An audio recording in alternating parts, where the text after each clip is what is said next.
Mapagpalang umaga po sa ating lahat. Nawaboy pagpalain tayo ng ating Panginoon. Ngayon, samahan niyo po ako sa Almusal with Ned.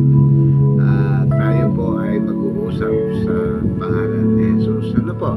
So, sabi ko nga kahapon, napag-uusapan natin ang salita ng Diyos. Siya ay naroon sa ating kalagitnaan upang tayo ay magabayan ng tamang sasabihin. Dahil dito, siya po talaga ang nangungusap. Ano po? Tayo ay mga tao lamang na makikinig sa tamang maririnig at tamang pag-intindi natin sa sinasabi ng Panginoon Diyos. Kahapon nagtanong ako sa Panginoon kung ano ho ba ang tama kong gawin.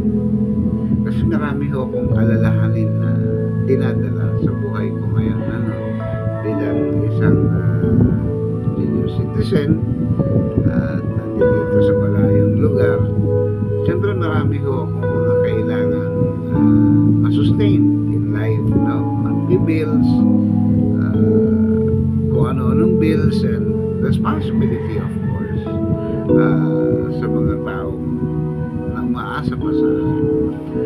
So, marami yung tuwing tayo pala ay may mga isipin gano'n, nakaka-stress, nakaka-drain, nakakatanda. Yun, opo, tingnan nyo nga ako, dumami yung wrinkles ko, isang araw pa lang ako nag-aalala. So, kayo ho ba? Ano ho ba yung mga alalahanin niyo sa buhay? Ito ho ba ay kadalasan pera? Kasi kadalasan pera pangtustos ng dapat masustain, pangtustos ng dapat pinapangalagaan natin, maging ito man ay ang anak natin, ang bahay na pinapagawa natin, ang mga properties na nandiyan dyan na kailangan natin bayaran, ang yearly taxes, diba? So ang dami ang dami natin iniisip araw-araw. Pero gaya ng sinabi ko sa inyo, hindi naman siya nakakatulong. May nasosolve po ba sa pag-aalala? Basahin po natin ang sinasabi sa Matthew, Sino sa inyo ang makakapagpahaba ng kanyang buhay kahit isang oras lang sa pamamagitan ng pag-aalala? Meron ko ba? Wala naman po, Bakit? Kasi wala naman po talaga itong mailudulot na mabuti sa atin. Kung hindi stress lamang po. Yun lang naman talaga yun Wala, anong nag-aalala ka ngayon? Anong nagawa sa'yo? Hindi ka makatulog. Tumatakbo ang utak mo. Ay di may stress ka nga. Diba? Nagsiself-pity ka. Diba? Nakaka-stress. Kumbaga you're letting yourself down. Na hindi naman Diba? Isa pa pong versikulo ang sinasabi ng Panginoon sa atin. Sa Pilipos, 4, versikulo 4 sa 7. Huwag kayong mabalisa kung sa anuman. Sa halip, ipahayag ninyo sa Diyos ang lahat ng inyong kahilingan sa pamamagitan ng panalangin at may pasasalamat. At ang kapayapaan ng Diyos na hindi kayang abutin ng pag-iisip ng tao ang siyang mag-iingat sa inyong puso at isipan sa pamamagitan ni Kristo Jesus. Ano po ang sinasabi doon? Yung pag-aalala pala natin, pabalik-balik lang. Diba? Para siyang upuan na tumba-tumba. Diba? Na galaw ka ng galaw, pabalik-balik lang sa iyong utak. Pero wala namang pupuntahan. Wala namang pupuntahan. Ando doon lang siya. Hindi ito nakakatulong sa ating katawan, sa ating isipan, at lalo na sa iyong pananampalataya. Kasi ikaw lang sarili mo lang hindi mo sinasama si Jesus, di ba? na lang ho natin, ano, ito isang simpleng kwento. Isang araw, isa ako So, gutom na ako. Pero dahil sa lungkot ko, parang hindi ako makakilos. So, nakahiga lang ako. Sabi ko, Lord, gugutom ako Simple lang ako. Parang nakikipag-usap lang ako sa kanya. Pero, hindi ko alam kung gusto kong kumain o hindi. Kaya, ako meron naman akong maliit na tindahan. Pwede akong kumuha ng sardinas o something.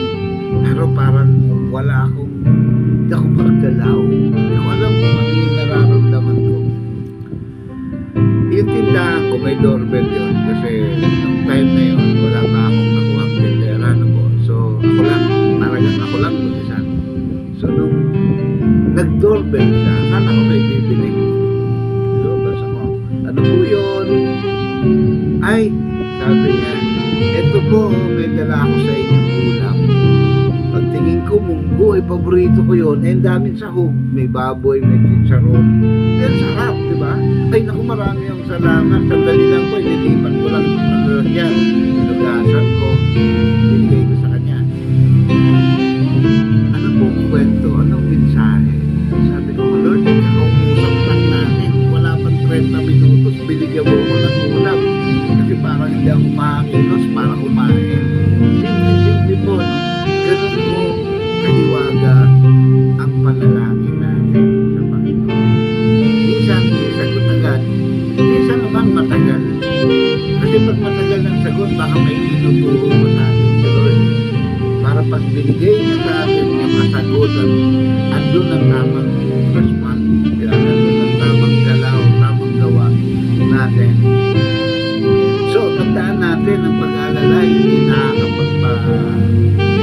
nakakatulong, hindi nakakagaan, pero ang panalangin, may solusyon, may provision, may ibibigay sa iyo ang ating Panginoon Kristo.